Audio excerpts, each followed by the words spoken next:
नाही, मला वाटतं पाहणी केली त्याचं स्वागत आहे. कारण सत्ताधारी पक्ष असो की विरोधी पक्ष असो, लोकांच्या ज्या गैरव्यवस्था होत आहेत त्या संदर्भात संवेदना दाखवणं केव्हाही त्या ठिकाणी स्वागतार्ह आहे. आणि कंत्राटदारावर आरोप करत असताना त्या ठिकाणी आणखी त्यांच्या मनात कोण कंत्राटदार असतील तर त्याची माहिती तपशीलवार जर सरकारकडे त्या ठिकाणी दिली तर कंत्राटदारावर कठोर योग्य ती कारवाई होईल.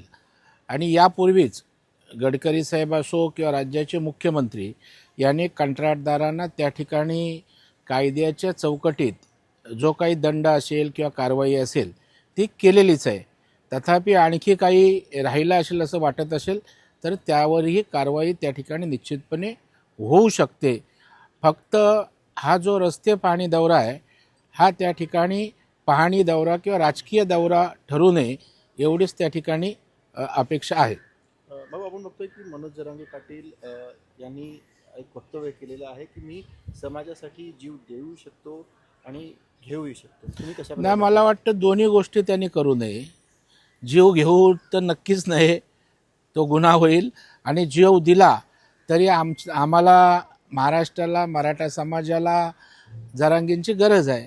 त्याच्यामुळे मला वाटतं दोन्ही गोष्टी त्यांनी करू नये अशी माझी मित्र म्हणून त्यांना विनंती आहे. बावनकुळे संदर्भात देखील ते म्हणालेले आहेत की ते ओबीसीचे नेते वगैरे असं एक वक्तव्य आलेलं आहे. मला वाटतं बावनकुळे हे माननीय देवाभाऊंच्या पावलावर पाऊल टाकून 18 पगड जातींना बरोबर घेऊन काम करणारे एक प्रगल्भ, समंजस आणि सर्वव्यापी अशा प्रकारचं नेतृत्व पुढे येत आहे. आणि मी मराठा समाजातून आहे. आम्हाला कधीच ते ओबीसी समाजातनं असले तरी दुजाभाव त्या ठिकाणी दिसला नाही. आणि त्याच्यामुळे ओबीसींबरोबर मराठाच नव्हे तर SC असतील, ST असतील, या सगळ्यांना बरोबर नेण्याची भूमिका त्यांनी घेतलेल्या निर्णयातून आणि त्यांच्या वर्तणुकीतून दिसून येते.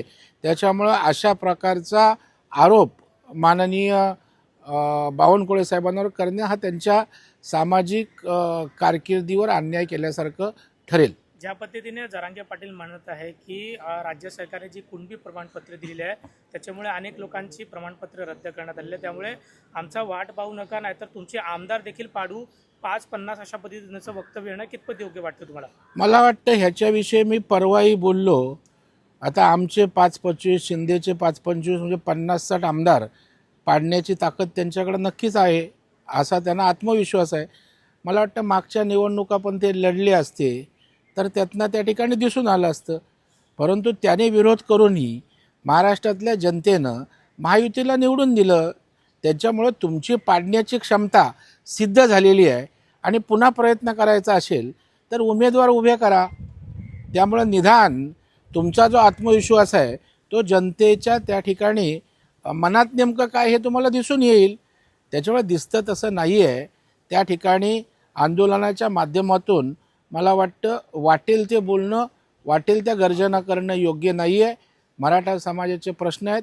राज्यातला सगळ्या पक्षातला मराठा समाज तुमच्यासोबत राहील. परंतु तुमच्या आंदोलनाला कुठले एकांकी जर त्या ठिकाणची दिशा दिसली तर आंदोलनाला कोणी त्या ठिकाणी गांभीर्याने घेणार नाही. मुंबई महानगरपालिकेचा पुन्हा एकदा भोंगळ कारभार समोर आलेला आहे. ज्या पद्धतीने नगरसेवकांची हट्ट पुरवण्यासाठी 227 नगरसेवकांसाठी आयफोन हायटेक टॅब जो आहे तो महानगरपालिका खरेदी करणार आहे. पहिले गाडी आणि आता हायफाय टॅब खरेदी करणार मुंबईकरांच्या टॅक्समधून कितपत योग्य वाटतं? नाही, गाडीच्या संदर्भात त्या ठिकाणी निर्णय घेतला गेलेला आहे. परंतु आताच्या येणाऱ्या कॉम्प्युटरायझेशनमध्ये टॅब ही एक गरज झालेली आवश्यकता म्हणून त्या ठिकाणी ते देत असतील तर त्या ठिकाणी काही गैर मानायचं कारण नाही. तथापि मला हेही सुचवावं असं वाटतं, आज नगरसेवकांची टॅब घेण्याची आर्थिक क्षमता आहे का किंवा नाही हेही तपासण्याची आवश्यकता आहे. जर 5-50 हजाराचा टॅब नगरसेवक स्वतःच्या आर्थिक क्षमतेवर घेऊ शकत असेल तर मला वाटतं हा भुर्दंडही त्या ठिकाणी कमी करता येईल. भाऊ, लक्ष्मण हाकेने एक विधान केलेलं आहे की जेव्हा जरांगे पाटील हे मुख्यमंत्रींना अपशब्द म्हणत होते किंवा त्यांच्या विरोधात बोलत होते तेव्हा प्रसाद लाड वगैरे कुठं होते? नाही, मला वाटतं हाके निवडणूक आली की त्या ठिकाणी ते समोर येतात, मीडियात दिसतात. कधी जरांगेंवर शिव्या दे, कधी मुख्यमंत्र्यांच्या बाजूनं बोल, कधी विरोधात बोल. हे त्या ठिकाणी प्रसिद्धी लोलूप जे काही लोक त्या ठिकाणी आहेत त्याच्यामध्ये असे काही 5-6 त्या ठिकाणचे मोहरे महाराष्ट्रात आपल्याला बघायला मिळतील. मला वाटतं कुठल्याही समाजासाठी बोलत असताना आपण समाजासाठी रचनात्मक काम काय करतोय, एखाद्या कुठल्या प्रकारची भूमिका घेऊन समाजाला दिशा देण्याचा प्रयत्न करतोय का, केवळ त्या ठिकाणी मीडिया आला एकमेकांवर भुंकायचं, मला वाटतं हे लोकांना मान्य नाही आहे. कन्स्ट्रक्टिव्ह कामाची रचनात्मक गोष्टींची कुठल्याही समाज असो त्याला आवश्यकता आहे, त्याच्यावर जरा बोलणाऱ्यांनी काम करावं. रोहित पवार असं म्हणतात की उपमुख्यमंत्री अमित शहानी उपमुख्यमंत्री सुनेत्रा पवारांना भेट नाकारली आणि त्यामुळे आता अर्थमंत्रीपदाचा राष्ट्रवादीचा मार्ग आणखीन धूसर असा स्वरूपाचा एक आरोप त्यांनी केलेला आहे. एक तर अमित शहा रोहित पवारांना विचारून भेटी देत असतील किंवा त्यांचं बोलणं झालं असेल की भेट नाकारली म्हणून, तुम्हाला मला ते माहीत नाही आहे. आता त्या ठिकाणी अर्थमंत्री पद काय करावं काय नाही करावं हा सरकारचा विषय आहे. परंतु मला वाटतं भविष्यवेत्ते रोहित पवार हल्ली व्हायला लागलेले आहेत. जी गोष्ट माहीत नाही तर अंदाजे आपलं काहीतरी ठोकायचं, मीडियात चर्चेत राहायचं, याच्या पलीकडे काय नाही आहे. उपमुख्यमंत्र्यांना आपल्या अमितभाईंना भेट घ्यायची असेल तर देतील भेट ते, परंतु प्रत्येक गोष्टीचा अंदाज लावायचं, राजकीय काही ट्विस्ट करता येतं आहे का, हाच रोहित पवारांचा उद्योगधंदा झालेला आहे. ते रोज नव्या नव्या क्लुप्त्या काढून बाकीचं वर्तवून चर्चेत राहण्याचा प्रामाणिक केविलवाना प्रयत्न करत असतात. लवकरच राज्य आणि विशेषतः केंद्रामध्ये नवीन लोकांना संधी भेटणार, विशेषतः राज्यामध्ये ज्या पद्धतीने जे मंत्री काम करणारे त्यांचे देखील खाते बदलण्याची शक्यता जी आहे ती वर्तवली जाते. जर असं झालं तर कुठल्या मंत्र्यांना तुम्हाला वाटलं की कामं जी आहे ती कमी केलेली आहेत? आता तुम्हाला शक्यता माहीत आहे, मला काय माहीत नाही आहे, त्याच्यामुळे काय होणार हे मला माहीत नाही आहे. मंत्रिमंडळ विस्तार चेंजेस होणार आहे का हे मला माहीत नाही. जी गोष्टच मला माहीत नाही त्याच्यावर मी काय बोलू. सर, डोंबिवली डॉक्टर मारहाण प्रकरणामध्ये जे आरोपी आहेत रमेश म्हात्रे, त्यांना महाराष्ट्र बंदी घालण्यात आलेली. नाही, मला वाटतं कायद्याच्या चौकटीत पोलीस न्यायालय यांना त्या ठिकाणी जो काही गुन्हा आहे त्या संदर्भात ज्या काही भूमिका घ्यायच्या असतात त्या ते घेत असतात आणि म्हणून मला वाटतं कोर्टाने घेतलेली ती भूमिका आहे ती आपल्याला बंधनकारक असते, त्याच्यावर आपण काय भाष्य करणार. उद्या राष्ट्रवादी शरद पवार पक्षाचे सगळे खासदार हे पंतप्रधानांची भेट घेणार आहेत, तर त्याबद्दल अनेक राजकीय आरोप प्रत्यारोप होऊ लागलेले आहेत. तुमचं काय? नाही, मला वाटतं हे बघा, देशाच्या पंतप्रधानांना कुठल्याही पक्षाचा नेता कुठलेही खासदार कधीही भेटू शकतात.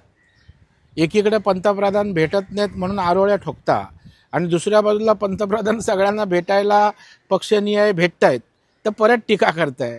ही दुटप्पी भूमिका विरोधी पक्षाची त्या ठिकाणी भाजपच्या आणि NDA सरकारच्या विरोधील्या लोकांची आहे.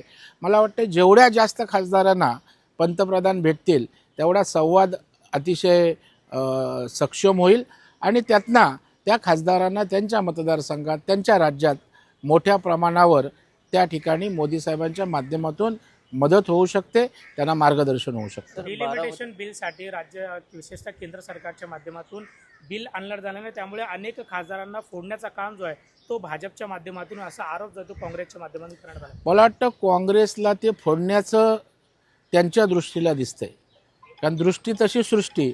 आम्ही तर म्हणून मोदी साहेब जोडण्याचं काम करतायत डिलिमिटेशनच्या माध्यमातून, समजा का होईना.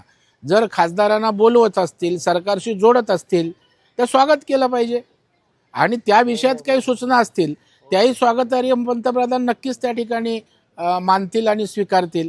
त्याच्यामुळे तोडण्याचं नाही, फोडण्याचं नाही, तर जोडण्याचं काम मोदी साहेब करतायत. सर, बारामतीमध्ये एक शिकाऊ विमान कोसळलं. नाही, आता त्याच्यामागे काय कारण आहे, कशासाठी झालं आहे हे समजल्यावरच त्याच्यावर आपल्याला टिप्पणी करता येईल. परंतु मला वाटतं विमान असतील, चॉपर्स असतील, तिथल्या कंपन्या असतील किंवा प्रोडक्शन करणाऱ्यांनी या सगळ्या गोष्टींचा अभ्यास घेऊन काळजी करण्याची अतिशय येणाऱ्या काळामध्ये आवश्यकता वाटते.